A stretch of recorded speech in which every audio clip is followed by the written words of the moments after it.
হযরত আনাস ইবনে মালিক রাদিয়াল্লাহু তাআলা আনহু বলেন, রাসূলুল্লাহ সাল্লাল্লাহু আলাইহি ওয়াসাল্লাম ইরশাদ করিয়াছেন, যখন কিয়ামতের দিন হইবে তখন অস্থিরতার কারণে লোকেরা একে অন্যের নিকট দৌড়াইতে থাকিবে।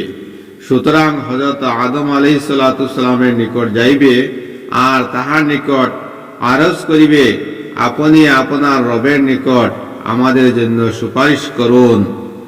তিনি বলিবেন, আমি উহার উপযুক্ত নহি, তোমরা হযরত ইব্রাহিম আলাইহিস সালাতু সালামের নিকট যাও, তিনি আল্লাহ তাআলার খলিল।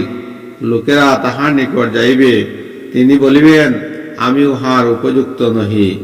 তবে তোমরা হযরত মূসা আলাইহিস সালাতু সালামের নিকট যাও, তিনি কালিমুল্লাহ অর্থাৎ আল্লাহ তাআলার সহিত কথা বলতেন। ইহারা তাহার নিকট যাইবে, তিনিও বলিবেন, আমি ইহার উপযুক্ত নহি। তোমরা হযরত ঈসা আলাইহিস সালাতু সালামের নিকট যাও, তিনি রূহুল্লাহ এবং কালিমাতুল্লাহ। ইহারা তাহার নিকট যাইবে, তিনিও বলিবেন, আমি ইহার উপযুক্ত নহি। তবে তোমরা হযরত মুহাম্মদ সাল্লাল্লাহু আলাইহি ওয়াসাল্লামের নিকট যাও। সুতরাং তাহারা আমার নিকট আসিবে, আমি বলিব, আমি সুপারিশের অধিকার রাখি। অতঃপর আমি আমার রবের নিকট অনুমতি চাহিব, আমাকে অনুমতি দেওয়া হইবে। আল্লাহ তাআলা আমার অন্তরে তাহার প্রশংসা সূচক এমন বাক্যসমূহ ঢালিবেন, যাহা এখন আমি করিতে পারি না। আমি ওই সকল বাক্য সহকারে আল্লাহ তাআলার প্রশংসা করিব এবং সিজদায় পড়িয়া যাইব। ইরশাদ হইবে, হে মুহাম্মদ সাল্লাল্লাহু আলাইহি ওয়াসাল্লাম, মাথা উঠাও, বলো, তোমার কথা মানিয়া লওয়া হইবে।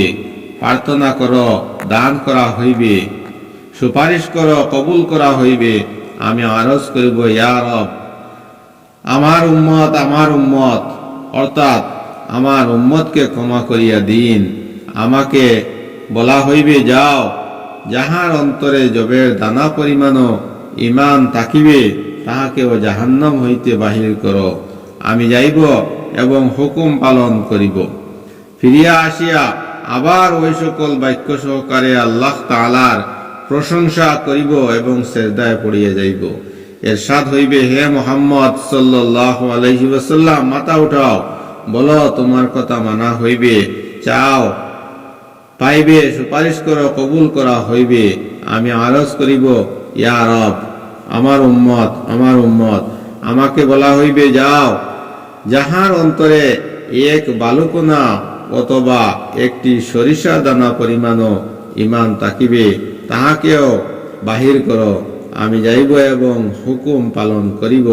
ফিরিয়া আসিয়া আবার ওই সকল বাক্য সহকারে আল্লাহ তাআলার প্রশংসা করিব এবং সিজদায় পড়িয়া যাইব। ইরশাদ হইবে, হে মুহাম্মদ সাল্লাল্লাহু আলাইহি ওয়াসাল্লাম, মাথা উঠাও, বলো, তোমার কথা মানা হইবে। চাও, পাইবে। সুপারিশ করো, কবুল করা হইবে। আমি আরজ করিব, ইয়া রব, আমার উম্মত। আমাকে বলা হইবে, যাও, যাহার অন্তরে একটি সরিষার দানার চেয়েও অতি কম ঈমান থাকিবে, তাহাকেও বাহির করো। আমি যাইব এবং হুকুম পালন করিব। চতুর্থবার পুনরায় ফিরিয়া আসিয়া এবং আবার ওই সকল বাক্য সহকারে আল্লাহ তাআলার প্রশংসা করিব এবং সিজদায় পড়িয়া যাইব। ইরশাদ হইবে, হে মুহাম্মদ সাল্লাল্লাহু আলাইহি ওয়াসাল্লাম, মাথা উঠাও, বলো, তোমার কথা মানা হইবে। চাও, পাইবে। সুপারিশ করো, কবুল করা হইবে। আমি আরজ করিব, হে আমার রব, আমাকে ওই সমস্ত ব্যক্তিদেরও বাহির করিয়া আনিবার অনুমতি দিন, যাহারা লা ইলাহা ইল্লাল্লাহ পড়িয়াছে। আল্লাহ তাআলা ইরশাদ করিবেন, আমার ইজ্জতের কসম, আমার উচ্চ মর্যাদার কসম, আমার বড়ত্বের কসম, আমার সম্মানের কসম, যাহারা এই কলিমা পড়িয়া নিয়াছে, তাহাদেরকেও তো আমি অবশ্যই জাহান্নাম হইতে নিজেই বাহির করিয়া লইব।